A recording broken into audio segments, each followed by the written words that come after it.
ఎందుకోనయ్యా నా మనసంతా దిగులుగా ఉంది. ఆ దేవుడికైనా బాధ చెప్పుకుంటే మన తప్పు కాపాడతాడనే ఆశ. పద. సరే అయ్యా. అమ్మా, గంగా బాగున్నారమ్మా? బాగున్నాను తల్లి. కనిపిస్తుంది. ఎప్పుడు గుడికి రాని నాన్న కూడా గుడికొచ్చాడంటే నాన్న చాలా మారిపోయి నిన్ను బాగా చూసుకుంటున్నాడని అర్థమవుతుంది. మనుషులు అన్నాక మారుతుంటారు కదా చెల్లె, ఏటంతావు బాబా? ఏదో లేరా, అనుకోకుండా వచ్చేసినాం గాని. మేము ప్రమీళ అక్కని తీసుకొచ్చాము. మీరు ఇలా ఎదురు పడతారని అస్సలు అనుకోలేదు. నాకు భలే సంతోషంగా ఉంది. మీరు పూజ చేయించేశారా? ఓ, అయిపోయింది. సర్లే, మేము వెళ్ళి దండం పెట్టుకొని వస్తాం. పదయ్యా. గంగ పట్ల మనం చేసింది మర్చిపోవాలని గుడికొస్తే గంగే ఎదురైందేంటయ్యా? ఆ రంగ కూడా మనల్ని దొంగలు చూసినట్టే చూస్తున్నాడే. ఏటోనయ్యా, ఆ దేవుడు ఏ ఆట ఆడిస్తున్నాడో ఏటో.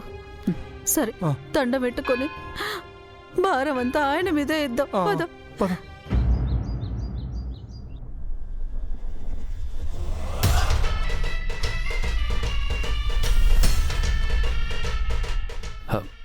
అత్తయ్యగారు, పూజ కోసం పూలు మీరు తీసుకొస్తున్నారేంటి? ఇంట్లో ఎవరికైనా చెప్పచ్చు కదా. పర్లేదు వీరు, నేను ప్రమీల గంగ కోసం చూశాను. వాళ్ళెక్కడ కనిపించలేదు. పనిలో ఉన్నారేమోనని నేనే తెచ్చాను. గంగా ప్రమీల కలిసి బయటికెళ్లారు కదా అత్తయ్యగారు, మీకు తెలీదా? అవునా? తెలీదు వీరు. అదేంటి అత్తయ్యగారు, మీకు చెప్పకుండా ప్రమీల ఎక్కడికి వెళ్ళదు కదా. చెప్పుంటుంది, మీరే హడావిడిలో మర్చిపోయి ఉంటారు. లేదు వీరు, నేనసలు తన్ని చూడనే లేదు. అయితే నేను అనుకున్నట్లే జరుగుతుందన్నమాట. ఏమంటున్నావు వీరు? ఇంటి పట్టు నుండే ప్రమీల బయటికి వెళ్ళడం అలవాటు చేసుకుందంటే పద్ధతులన్నీ మారిపోతాయి అనుకున్నాను. ఆ మార్పు కనిపిస్తోంది. మీకు చెప్పకుండా ఇంటి గడప కూడా దాటని ప్రమీల చెప్పా పెట్టకుండా గుడికి వెళ్ళిపోయింది. రేపు సూపర్ మార్కెట్ చూసుకోవడానికి కూడా అలానే వెళ్తుంది. ఇలానే కంటిన్యూ అయితే అసలు మీరొకరు ఉన్నారనే విషయాన్ని కూడా లెక్క చేయదేమో. ఇంత చిన్న విషయాన్ని నేను పెద్దగా ఊహిస్తున్నాను అనుకోకండి అత్తయ్య గారు. ఇక్కడ మ్యాటర్ గుడికి వెళ్ళడం కాదు, మీకు చెప్పకుండా వెళ్ళడం.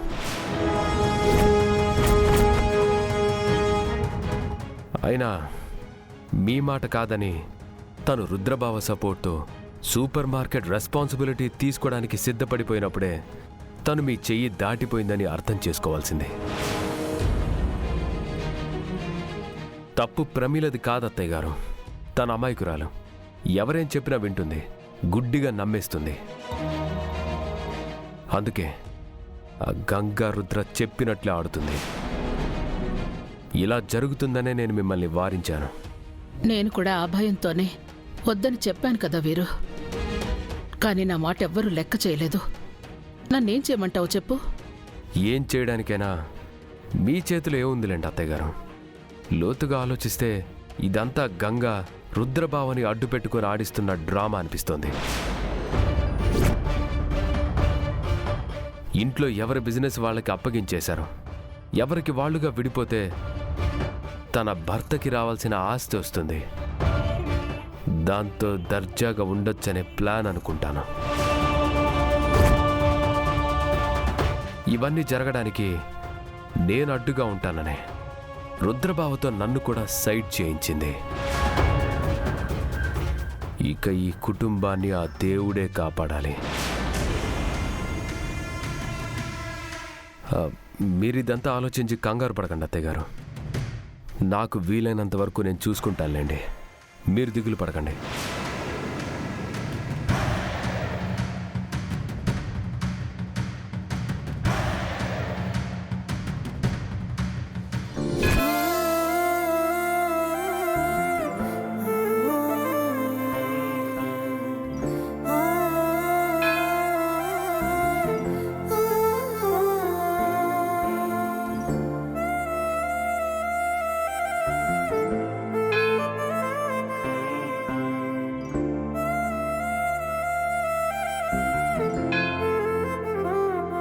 ఒకరి మీద ఒకరు పడతారేమిటి? కొద్దిగా వెనక్కి జరగండి, అందరికీ వస్తుంది ప్రసాదం. సారీ అండి, చూసుకోలేదు. అరే మీరా?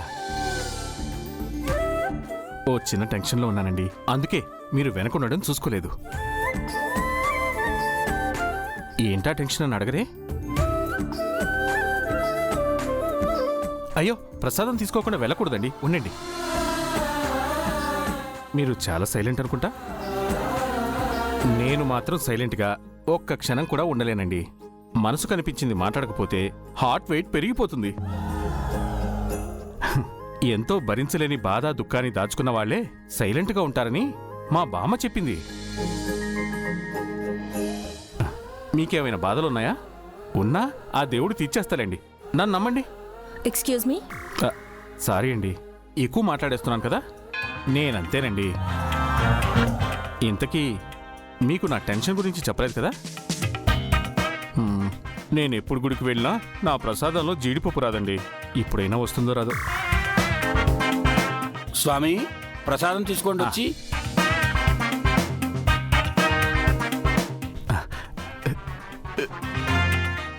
జీడిపప్పు? మీరు నిజంగా నాకు లక్కీ అండి. చూసారా, జీడిపప్పు వచ్చింది. అయ్యో, ప్రసాదం అయిపోయిందమ్మా. పంతులు గారు, మేము షేర్ చేసుకుంటాం. No thanks. ప్రసాదం వద్దనకూడదండి. తీసుకోండి, ఎవరికి దక్కాల్సింది వాళ్ళకి దక్కుతుంది. ఐ మీన్, మనకి ఈ ప్రసాదం దక్కినట్టు తీసుకోండి. కళ్ళకద్దుకొని తినండి. వస్తానండి.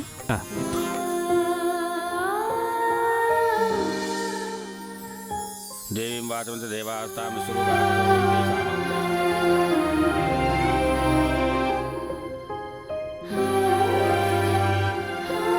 కన్న ప్రేమ కంటే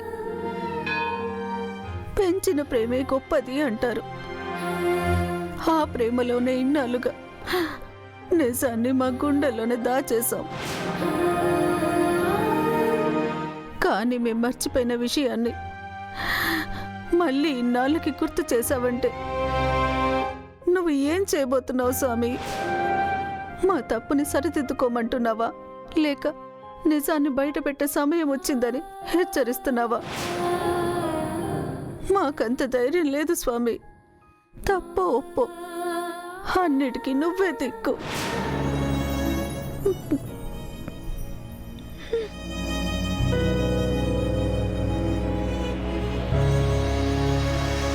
బాధపడికే లచ్చి, జరిగేదే జరుగుతుంది. నువ్వేడు చేయగలవు, నానేడు చేయగలను చెప్పు.